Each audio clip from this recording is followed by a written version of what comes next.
December 2021, an underwater volcano with a rather exotic name, Hunga Tonga, woke up after several years of sleeping. It did that with so much energy and strength that people heard the eruption from over 100 miles away.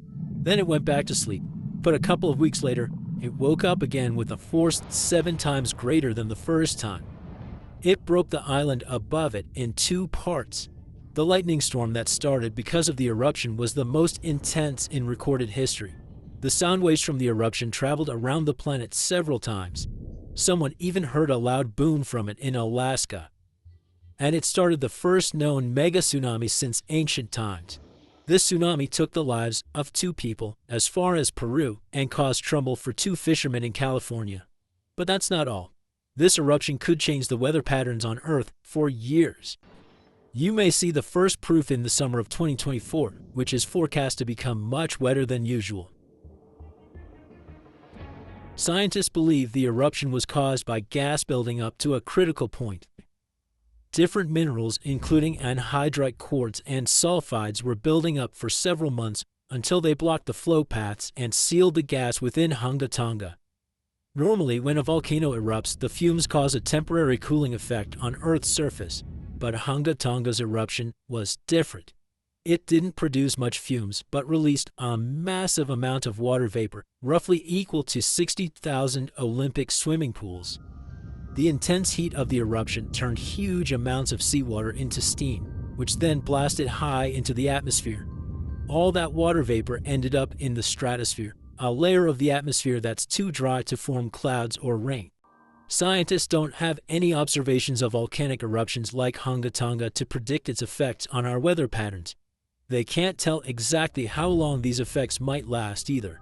This is because the only way to measure stratospheric water vapor is with satellites, which have only been around since 1979, and there hasn't been an eruption similar to Hunga Tonga in that time.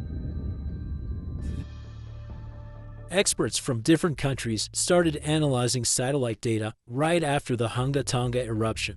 They wanted to find out how long water vapor would stay in the stratosphere, where it would go, and, most importantly, what this would mean for the planet.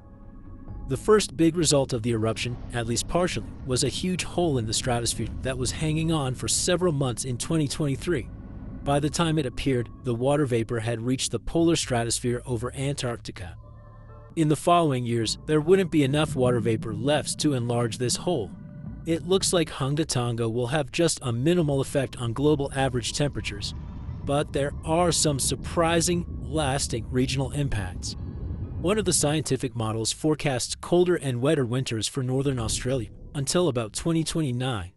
In North America, it predicts warmer winters, and Scandinavia could have even colder winters. This is just one study though, and one approach to understanding how the eruption of Hunga Tonga can change our weather.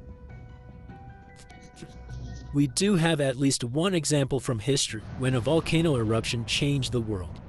Over 2 centuries ago, in 1815, Mount Tambora erupted and caused the year without a summer. In the following year, the winter was unusually cold and wet weather across Europe and North America. A recent study confirms that 1816 wouldn't have been this cold without the volcanic eruption.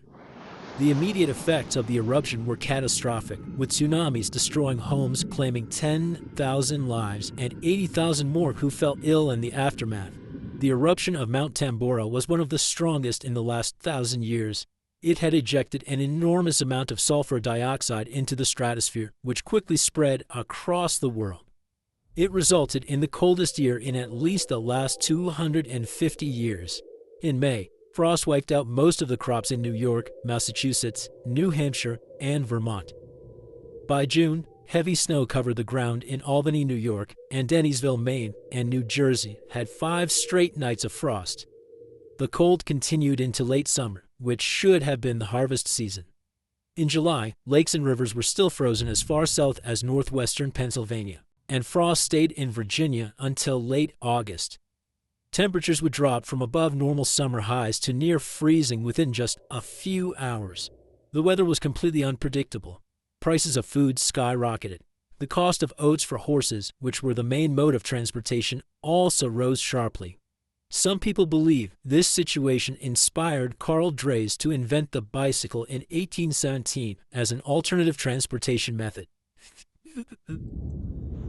Tambora changed weather patterns completely for not just 1, but 3 years. The whole planet got colder, and as crops failed, probably at least 1 million people starved. Scientists don't have solid evidence of volcano eruptions that have taken more lives than Tambora. But the Krakatoa eruption in Indonesia in 1883 is far more famous than Tambora because information about it spread worldwide via telegrams and photos. Its final blast was the loudest recorded sound in history, and people could hear it on 10% of the entire Earth's surface. The eruption started as tsunami with waves about half as tall as the Statue of Liberty. Still, it was less powerful than Tambora's eruption. The island that once hosted Krakatoa disappeared in the eruption, but new eruptions began less than 50 years later and created the Child of Krakatau cone in the center of the caldera of the old eruption. The new volcano still comes to life from time to time. Mount Vesuvius's eruption, which took down Pompeii, is one of the most well-known volcanic disasters in history. It took around 2,000 lives, much fewer than Tambora. According to a famous Roman author of that time, the eruption lasted 18 hours. Pompeii was covered by a layer of ash and pumice that was thicker than twice an average human height. The nearby coastline also changed dramatically. In today's world, the after effects of volcanic eruptions are often more dangerous than the eruption themselves. Thanks to advances in technology, we can now predict volcanic eruptions more accurately and use safety measures like evacuations and flight cancellations. But there's still a lot of risk that changes in weather patterns and drought all over the world, especially in areas like India, East Asia, and East Africa that are affected by monsoons. Volcano eruptions can also have effects you wouldn't probably expect, like the evolution of dinosaurs. These guys were once the size of cats, waiting for their time to shine. It came around 230 million years ago. This time is known as the Carnian pluvial episode. Before it, Pangaea was a dry and arid supercontinent. But then, there were 4 major volcanic events that pumped huge amounts of carbon dioxide into the atmosphere. Global temperatures and humidity spiked because of it. These massive eruptions most likely happened because of the Wrangellia Large Igneous Province eruption in what is now British Columbia and Alaska.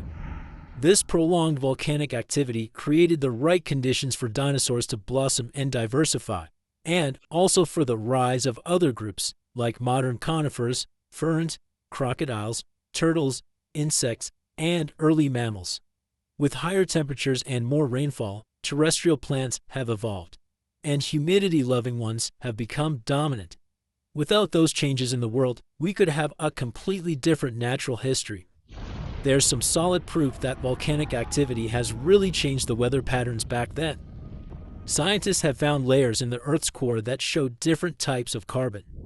It means there were 4 massive releases of carbon dioxide into the atmosphere. The data on mercury and carbon together shows that the spike in mercury levels was thanks to a major volcanic event that affected the global carbon cycle and not just local eruptions.